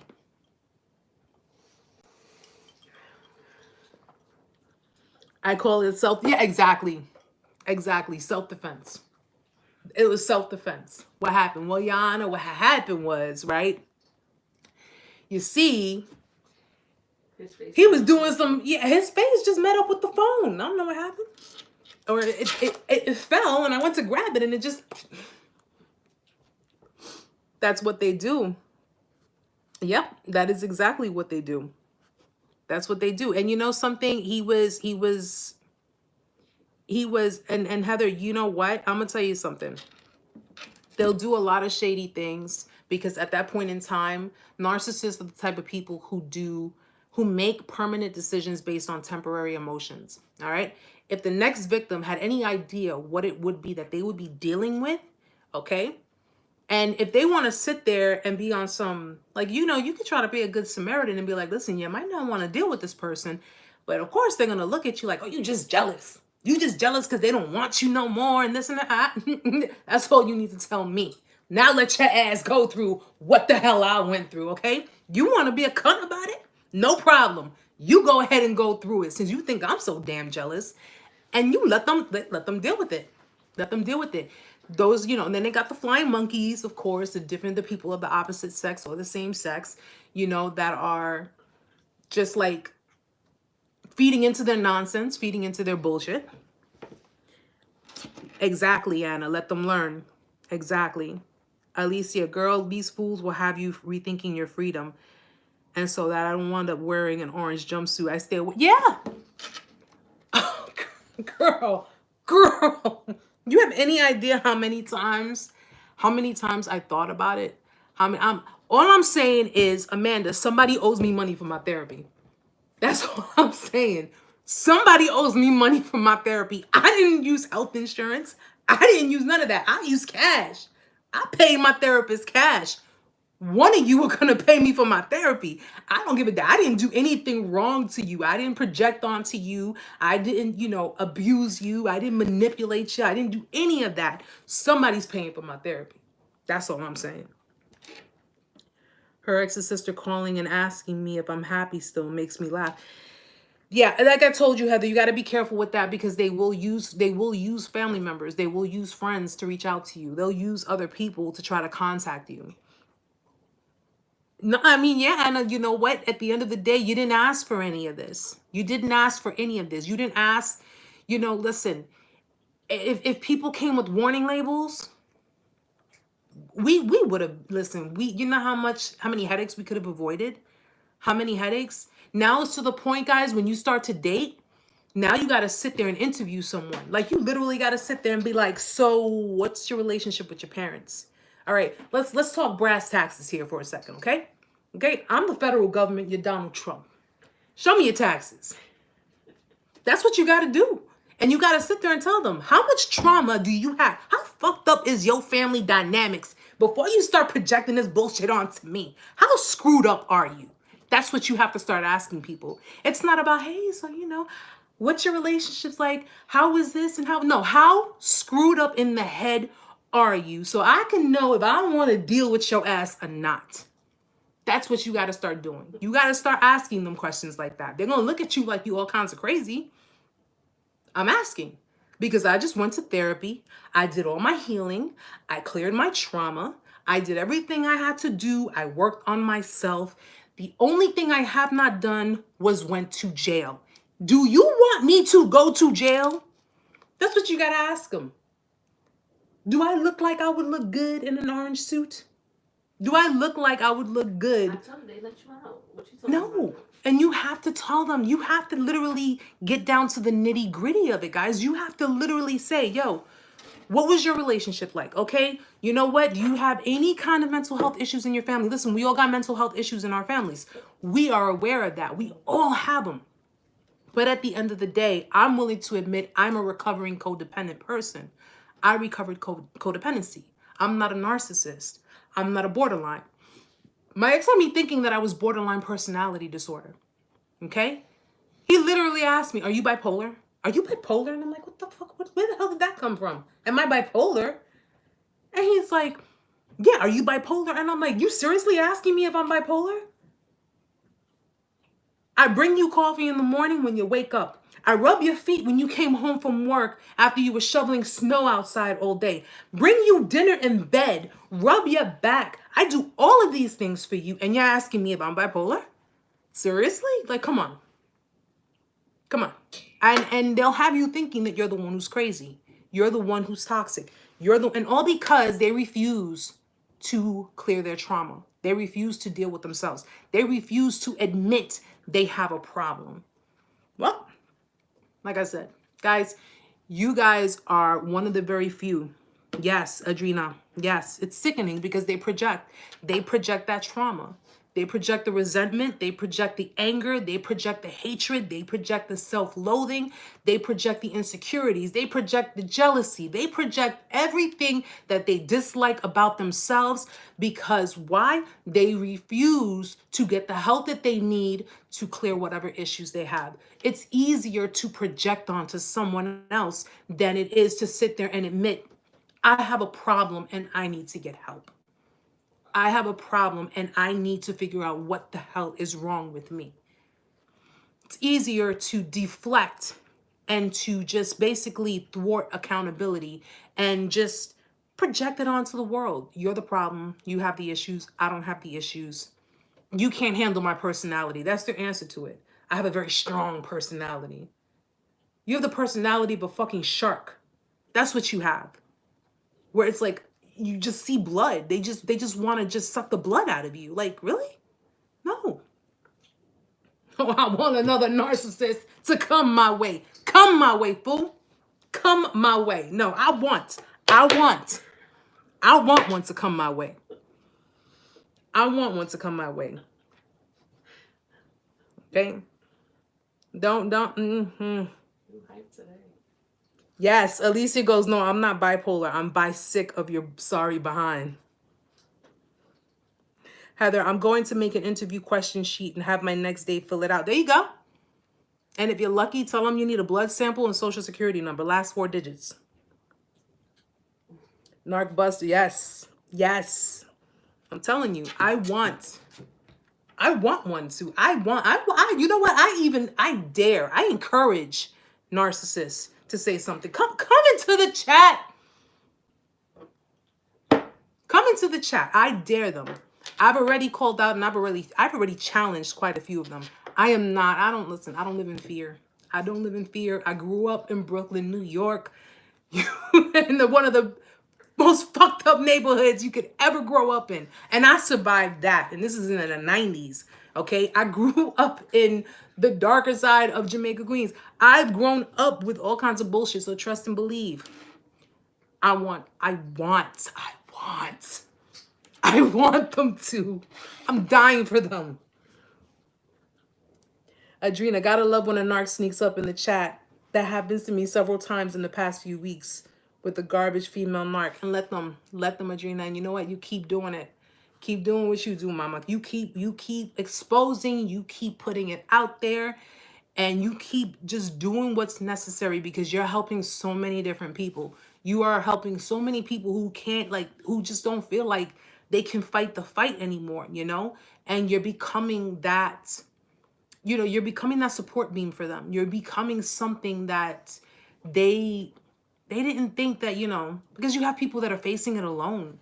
I know what it is to face it alone, to face the hurt and the pain and the ordeal alone, like physically alone. I know what that feels like. And it's not a pleasant feeling. It really, really isn't. Yes, we shall. Yes, we shall.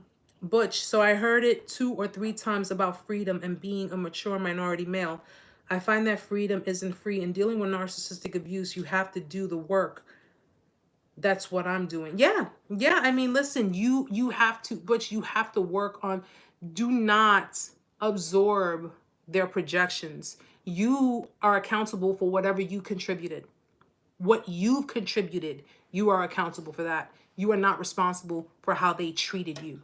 They treated you based on how people treat you is how they feel about themselves. Okay? And that shows you what kind of person they are. That shows you their character. That's who they are. That's who they've always been. So all the love bombing and the kissing and the hugging and like I said, guys, it doesn't have to just be that, because you have other narcissists that don't do love bombing, that are just like regular Joes. They're just like, yo, I'm just a normal person. And it doesn't come out until later on. So you don't necessarily have to be dealing with a narcissist if you got someone who's, who's in the mirror and, checking themselves out or whatever. It doesn't necessarily make them a narc. But you do have narcissists, which are the covert ones that appear normal, that appear regular Joe or regular Jane, very supposed down to earth. You have people that are like that and they're narcs. The covert ones are not going. They're very stealthy. They're very, very stealthy. They're covert. They're behind the scenes. That's how they do it. Yes. Adrena, gift giving with ulterior motive. I've been through that too. I've been through that too. I've been through it. And it's they're self-pitying and sarcastic. Yes, they are. Yes, they are. Anna, I was alone dealing with the narc abuse for 3 years until I found these channels and help last year. It was so hard. Yes, it was. And you know, it was hard for me too, because I hadn't realized that that's the kind of relationships I was attracting. I was just thinking there was something wrong with me. And that was what actually pushed my self-esteem down more. Like it pushed it down more to the point where I felt like I had to prove myself more whenever I got into a relationship with someone, because the last person made me feel like I wasn't good enough. So now, because this person made me feel like I wasn't good enough, I have to prove to the next person, if I get involved, that I'm exceptional. And the reality was I didn't have to prove that to anybody. I just had to prove it to myself. Heather got an engagement ring and then got cheated on. Yeah.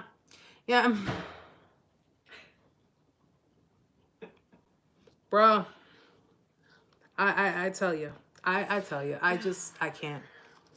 Here's an engagement, you know? No.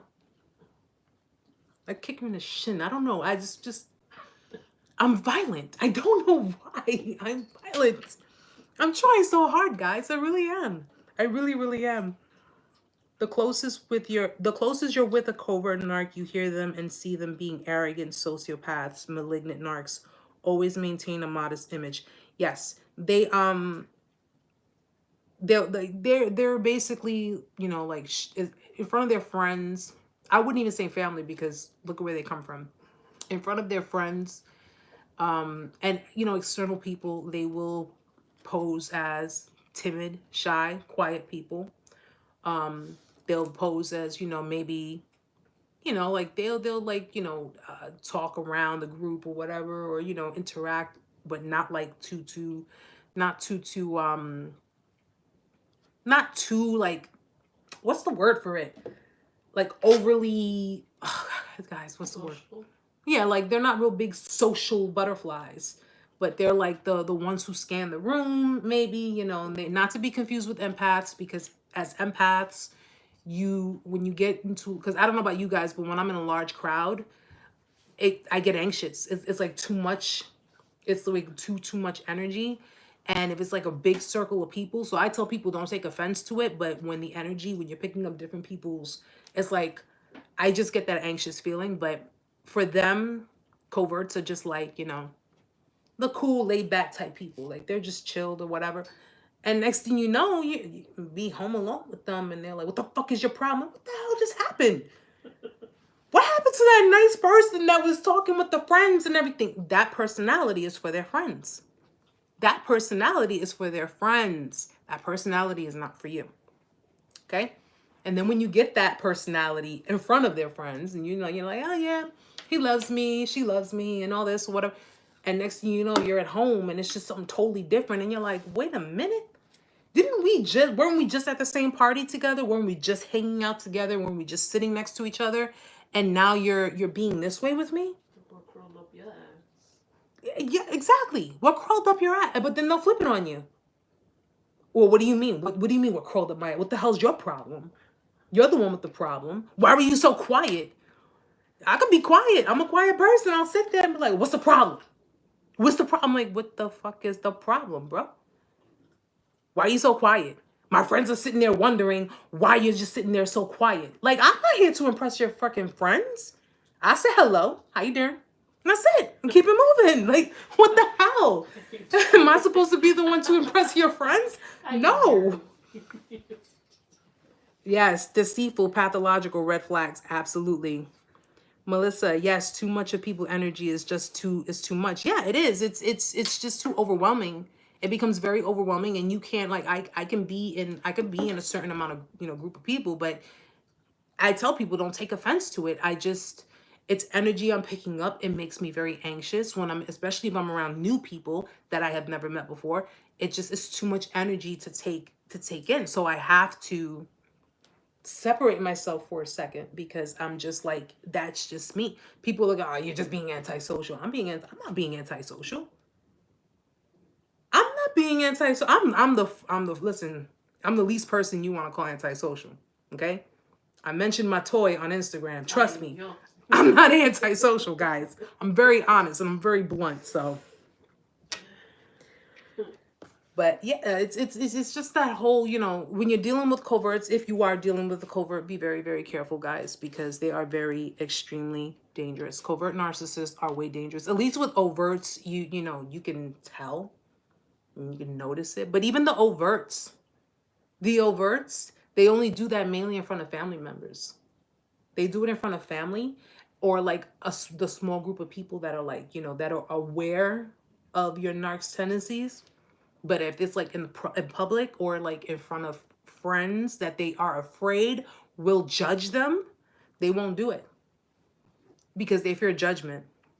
They fear judgment. They fear criticism. They fear judgment. So if they get like a little, you know, they get out of line, and it's crazy because you can't chastise, you can't say anything to them in public. Like if you stand up for yourself, a narcissist, they'll be like, they'll be taken aback. Like, how dare you, motherfucker, you yell at me one more damn time. Talk about how dare you. Only one way I let a man yell at me. Heather, that is how I found out about narcissists. Yeah, Dr. Jekyll and Mr. Yes, Alicia, yes, they are cowards. They're cowards. They are cowards. And they will, and what I've learned that they do, remember when I told you guys, when you guys are in your power and you are actually doing better with yourselves, you're doing better for yourselves, and hell, if you're going up a notch, listen, I can only imagine, first and foremost, I can only imagine the female narc who doesn't like me. She's probably sitting there telling everybody, or probably like, oh, she's just hating and she's this and she, you know what I'm saying? It's like, yo, I don't need to hate on you. I really don't. I really don't. I mean, it is what it is, you know? Adrena, you know what I'm saying? Because you're exposing them. So you're like, listen, let's face facts here. We're going to call a spade, right? I'm going to call a bitch. That's just the way it is. Okay? Listen, what did I say? I think you are fake, phony. What else did I say? Narcissistic, twat. She's a poser. And you know what? The only thing that stands between me and fully exposing this person is saying her name. Because the minute I say her name, child. People already know. And at the end of the day, I look at it this way. You can sit there and, I mean, come on. Let me not go there. I really don't want to go there. Because I think if I do go there, I think I'm just going to get myself more riled up with it. And it's my birthday and I got Amanda here. So, but I have no issues. You are very welcome, Anna. You're very welcome. And I know sometimes, yeah, it sounds like I'm joking around, but I do mean it though, guys. I do mean it. This is my personality, you know what I'm saying? I'm naturally, you know, thank you, my love. Thank you. This is me, you know. I want you guys to be in such high spirits when we do these lives and when I do these videos. I want you in high spirits. I don't want anybody feeling bad about themselves or feeling down or feeling, you know, like, and like I said, don't be afraid, guys. Don't be afraid. Speak your piece. Let it out, you know. Talk from a survivor's point of view. You're not a victim anymore. You're survivors. Talk from that point of view. Okay? And you continue to do what you have to do. These people are going to be who they are tomorrow, next week, the week after. They're going to continue being who they are, but you're going to be the ones evolving. You're going to be the ones who are going to move further on in life. You learned your lesson and you move on. You know, I've learned so much throughout this experience. I've gone from being this timid, kind of shy. I'm not going to lie, I was kind of shy. And when I started this channel, I was like, I didn't know what the hell I was doing. I was like, let's try this, let's try that. do editing, and now look at where we are. And so many people, you know, you're not alone, guys. You are so not alone. And, you know, I just want you guys to understand that, you know, you guys have so much, like, listen, you guys, so much going for you guys, and you guys, so much about to happen for you guys. And I told you, put your intentions out there, guys. Put those good intentions out there for yourself. Okay? Don't let nobody, not a narcissist, not a sociopath, not a manipulator, not a lying, eating twat, any of them, okay? For you guys and for you girls, don't let them hold you back. Don't let them hold you back. Don't let them make you feel like you're not worthy of it, because you are so beyond it. It's the other way around. They know you're worthy. They feel like they're not worthy, but they have to project that onto you to feel good about themselves. I don't have to emasculate someone to feel good about myself, okay? Yes, take charge and a newfound confidence of your narrative. Absolutely. I love that. I love that, Adrena. Yes, no matter the pain, our hearts will heal. These demons are stuck. They're only small parts of our story and not the book. Absolutely. Conceited Life, Storm from X-Men. Hey, see? I might get the wig. I'm gonna get the silver wig. Maybe next time I'll get the silver wig, and we'll see how it goes. Absolutely, though, guys. You know, you guys have so much potential. You guys have so much more going for yourselves. Take this experience and use it to your advantage. Take everything you've learned and use it to your advantage. And, you know, use it to spread the good word. Use it to help others. Use it to help people that are going through it. Amazingly enough, guys, people that are in the midst of healing can help other people heal. We all can help each other heal as we are healing, okay? And who knows? Who knows? There might be a couple of people who might meet each other on here. Like, well, listen, how'd you meet your girlfriend? Well, you know, I'm a survivor. She's a survivor, you know? We just need one more person. We got Destiny Child up in this bitch. I'm just saying. We survivors up in here, right? You never know. I think two survivors, I said it, I think two survivors together, after they've healed and they've managed to get through that, I think that's a beautiful thing, man. I think so. I'm saying, I'll hook people up. Are you a matchmaker? I'll be a matchmaker. I'll be like, how far in your healing did you get? Oh, okay, you got 2.5 years? Well, she got 3 years. I think y'all almost there. Guys, listen. Destiny's Child should be the chat. You know what? Survivor. I mean, hey, we could try that. We could try that. But guys, oh my gosh, I love you guys so very much. Oh, I want to show you guys Amanda Bear. She surprised me when I got home. Because I am proud of you, and I am happy to have you in my life, and I'm so proud of everything you've done. I know I don't have to. I want to, but Amanda, thank you, Adrena. Thank you.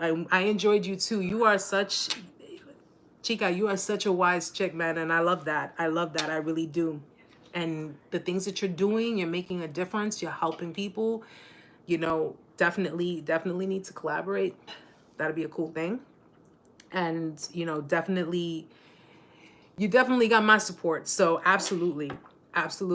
But I wanted to show you guys these birthday. Oh my gosh, it's heavy. Look at the beautiful flowers that Amanda bought me. She got me for my birthday. I came home to this, and the flowers actually say, happy birthday. Happy birthday. Are these not beautiful?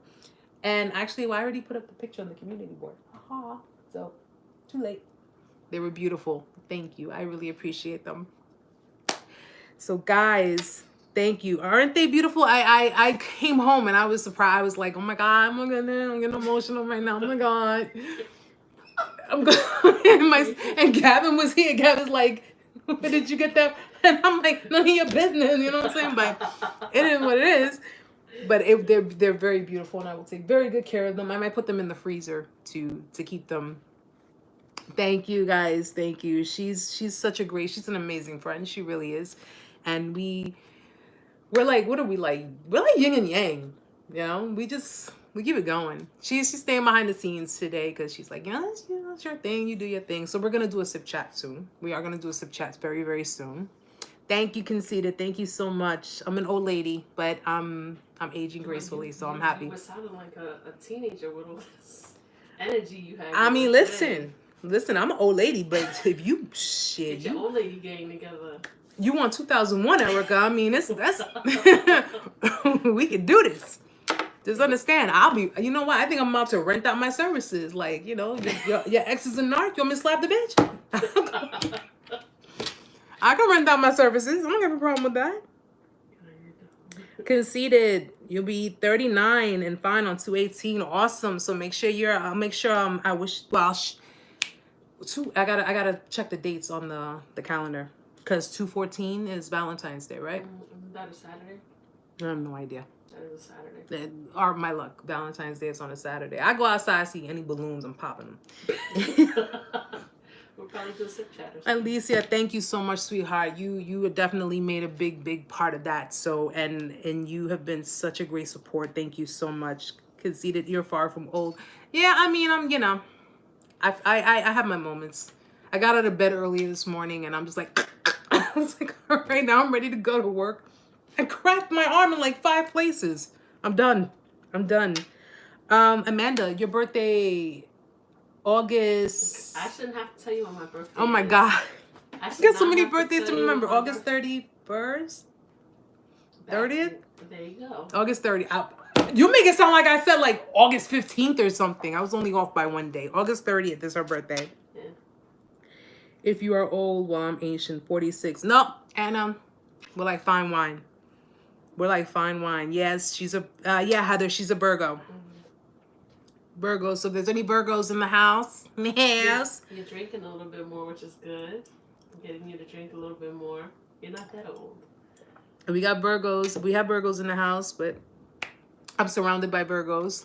Love you guys, at least some Virgos. I love some of them. No, yeah, guys, we age. You know what? And that's one of the good things about being empathetic people is we don't give a fuck. It's not how old you are; it's how wiser you get. Yeah, and you know, I keep my cold cream in the fridge. I don't do that surgery stuff, guys. I'm not doing that surgery. Shoot, I was scared to get my gallstones taken out. Let alone you're gonna give me a tummy tuck and a fake behind. No, I'm good. You said a tummy tuck and a fake. No, I don't. We don't need to do that surgery stuff, guys. We don't have to do any of that. Okay. And if you want to use a filter, use a damn filter. I don't see anything wrong with it. Quite frankly, I think I have to get me a new camera, guys. I'm gonna just put in what is the name of the camera? The Nikon. I don't know how to pronounce it, so don't judge me. Nikon, I don't know. What?